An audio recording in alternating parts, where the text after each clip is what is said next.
이번에는 저처럼 워킹홀리데이 오시려고 하시는 분들을 위해 지금 살고 있는 집을 결정하게 된 이유는 뭔지, 이제 좀 그런 부분, 장단점이나 차이점 같은 거를 말씀을 드리려고 영상을 찍게 되었습니다. 우선 일본에서 살려고 하시는 분들은 보통 도쿄로 해야 될지 아니면 오사카로 해야 될지 고민을 좀 많이 하시는데, 저 같은 경우는 지금 한국말도 사투리 쓰고 있잖아요. 근데 오사카 가면은 간사이벤이라고 오사카 사람들이 쓰는 이제 사투리가 있는데, 만약에 오사카 가서 생활을 하게 되면은 일본어조차 사투리를 쓰게 되니까 저는 그게 조금 너무 싫었어요. 좀 너무 간단한 이유이긴 한데 저는 그래서 도쿄 쪽으로 선택을 했어요. 제가 애니메이션이나 영화 좋아하다 보니까 그 사람들이 쓰는 언어를 배우고 싶어서, 같은 언어긴 한데 인터네이션이라고 해야 되나? 말투라고 얘기를 하죠. 그런 걸 배우고 싶어서 저는 도쿄 쪽으로 선택을 했고, 집을 이제 도쿄에서 살아야 되나 아니면 도쿄 근교에서 살아야 되나 라는 생각을 좀 너무 많이 했었어요. 도쿄 근교라고 하면은 예를 들어서 한국으로 치면 경기도 같은 느낌이죠. 서울 근처에. 서울은 교통붐비고 사람 많고 이제 월세 비싸고 하니까 그냥 경기도에서 1시간 거리 출퇴근해도 되겠다라고 생각을 하시는 분들도 계시잖아요.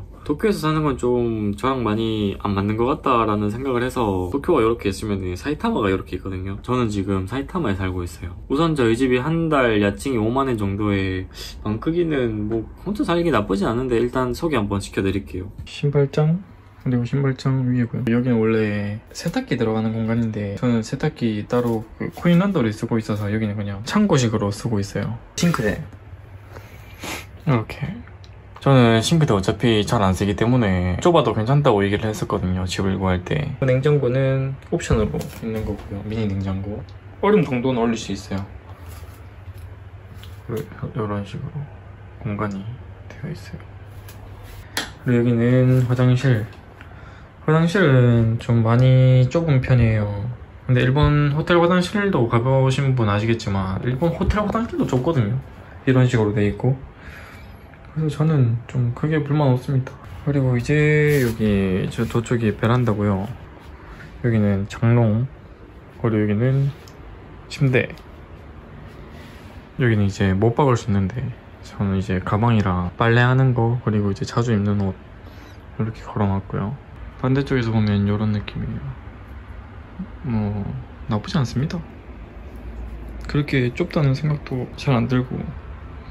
쭉 보여드릴게요. 우선 일본은 화장실이랑 씻는 공간이 좀 따로 되어 있다고 아시는 분들이 엄청 많으실 텐데, 뭐 예를 들어서 짱구나 도라에몽 같은 거 봐도 짱구는 볼일 보는 곳 따로 씻는 곳 따로 돼 있죠. 제가 살고 있는 여기는 한국이랑 똑같이 이게 공간이 분리되어 있진 않아요. 그러니까 반대로 저는 이게 좀 따로따로 했으면 좀 더 불편했을 것 같아. 이때까지 27년, 28년, 29년을 그렇게 살았었는데 갑자기 따로따로 되어 있으면 뭔가 좀 불편하지 않을까. 그래서 얼마 전에 제가 사장님하고 얘기를 하는데, 이제 사장님 집은 일본 분이시니까 따로따로 돼 있잖아요. 씻다가 화장실 가고 싶으면 어떡해요? 그러니까 참아야지 그러는 거야. 그렇고 참는구나 그럼.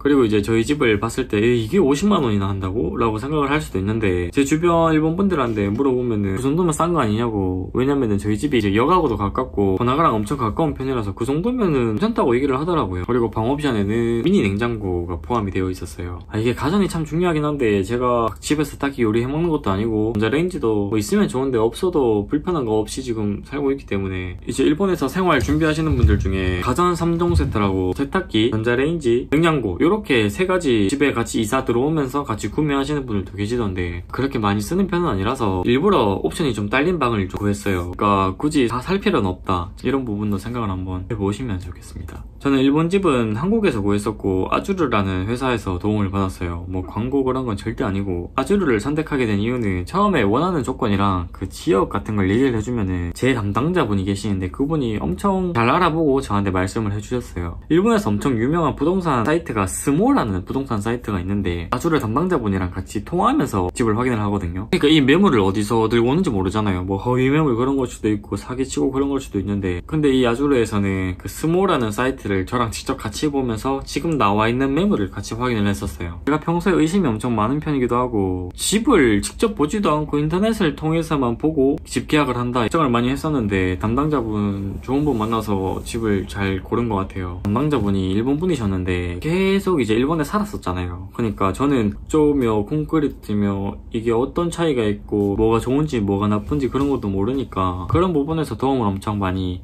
받았기 때문에 만족을 했었던 것 같아요. 우선 제가 도쿄에서 살아본 적은 없는데 제 주관적인 생각으로 도쿄에서 집을 구해서 생활하기에 잘 맞는 사람의 유형 같은 걸 좀 말씀을 드리려고요. 본인이 제가 이제부터 말하는 유형에 조금 적합하다 싶으면 저는 도쿄에서 사는 거를 권장 추천드립니다.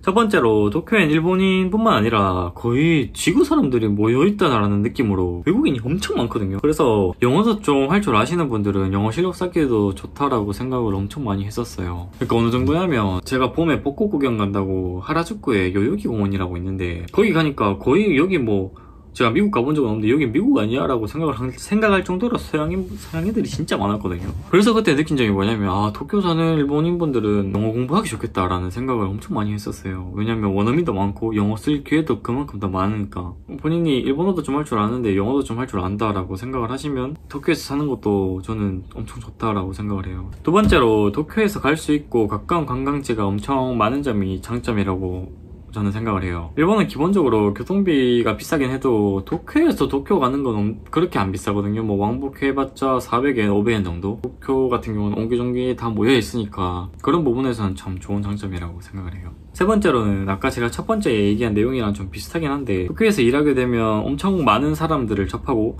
다양한 국적의 사람들을 많이 접할 수 있잖아요. 저는 그게 참 좋은 장점이라고 생각을 해요. 예를 들어서 같은 스타벅스에서 일을 하는데 뭐 제가 대구 살았기 때문에 대구를 예를 들게요. 대구 욕하는 건 아니에요. 대구에 있는 스타벅스에서 일하는 거랑 서울 명동 스타벅스에서 일하는 걸 생각을 해보면은 분명히 차이는 있겠죠. 명동 하면은 이제 외국인들 많으니까 중국어 얘기할 일도 많을 거고 일본어 얘기할 일도 많을 거고 근데 반대로 대구에서 일하게 되면은 아무래도 대구에 살고 있는 외국인이 명동보다는 적기 때문에 뭐 외국인을 응대하는 기회는 명동보다는 대구 쪽이 좀 더 적을 수 있겠죠.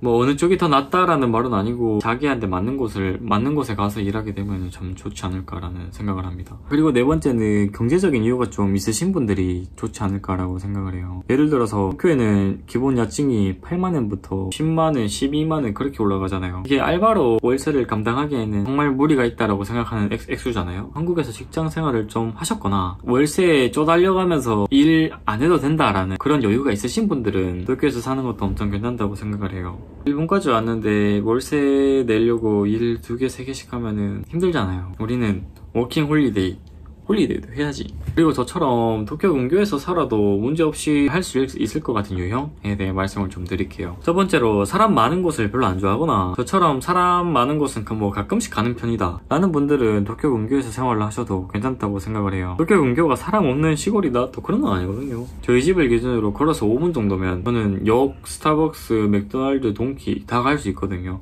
그래서 사람 너무 많은 건 싫고 좀 적당히 많았으면 좋겠다라고 생각을 하시는 분들은 저는 사이타마나 치바 쪽에 사는 거를 좀 추천을 드립니다. 그리고 이제 제가 도쿄 근교 살면서 지금 느끼고 있는 좀 불편한 점 그걸 좀 말씀을 한번 드릴게요. 일단 도쿄 한번 나가려고 그러면은 1200엔 정도 왕복으로 들고요. 일본 지도로 예를 들면은 여기가 사이타마, 도쿄, 요코하마, 그 다음에 여기 치바 디즈니랜드 쪽이거든요. 그러니까 사이타마에서 요코하마나 치바 쪽으로 가려고 그러면은 엄청 멀잖아요. 중간에 여기를 한번 거쳐가야 돼. 기본 650엔에 거기서 이제 요코하마나 치바 쪽으로 내려가야 되니까 거기서 돈이 더 드는 거죠. 그래서 제가 워킹 와서는 요코하마 쪽으로 아직 가본 적이 없어요. 너무 멀어가지고. 여행으로 왔을 때는 자는 장소가 도쿄니까 뭐 일로 가든 요로 가든 위로 가든 중간에 있으니까 괜찮은데 위에서부터 시작을 해야 되니까 이 부분이 좀 많이 부담되고 힘들다라는 점. 저도 쉐어하우스 고민을 많이 했었는데 저는 제 성격이 다른 사람들한테 피해주는 걸 별로 안 좋아하는데 반대로 또 제가 피해받는 것도 별로 안 좋아해서 분명히 가면 또 적응해야 하겠지만은 너무 좀 불편할 것 같아서 저는 혼자 사는 걸로 결정을 했었어요. 저랑은 좀 다르게 자잘자잘한 생활소음 같은 거 그런 건 좀 무던하게 넘길 수 있는 분들은 쉐어하우스도 괜찮지 않을까라고 생각을 합니다. 그리고 하나 말씀드릴 게 있는데 다른 회사를 이용하시려는 분들도 좀 알고 계시면 좋을 것 같은 게 있는데 저는 처음에 여기 집 계약을 할 때 와이파이가 있다라고 얘기를 들었었어요. 저는 지금 이 집 야증 5만엔에 이제 인터넷까지 무료로 제공한다 하니까 괜찮은 거 아닌가라고 생각을 했었는데 이제 제가 막상 여기 들어오고 난 다음에 여기 와이파이 설치하러 오신 기사님께서 하시는 말씀이 여기 무료 와이파이가 있긴 한데 그 무료 와이파이는 예를 들어서 지금 우리가 쓰고 있는 와이파이나 데이터 4G 속도가 100이라고 치면은 여기서 제공하는 무료 와이파이는 속도가 2 정도라는 거예요. 그러니까 말도 안 되는 거지. 이거는 진짜 카카오톡만 될 정도라는 거지.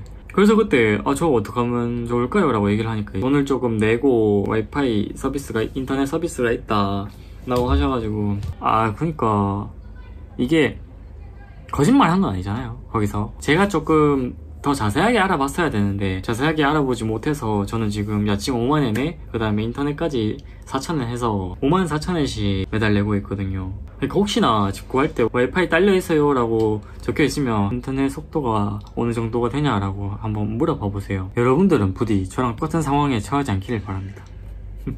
오늘 영상 도움이 좀 많이 되셨을지 모르겠는데 오늘도 영상 시청해주셔서 감사하고 저는 또 다음 주 월요일에 뵙도록 하겠습니다. 안녕.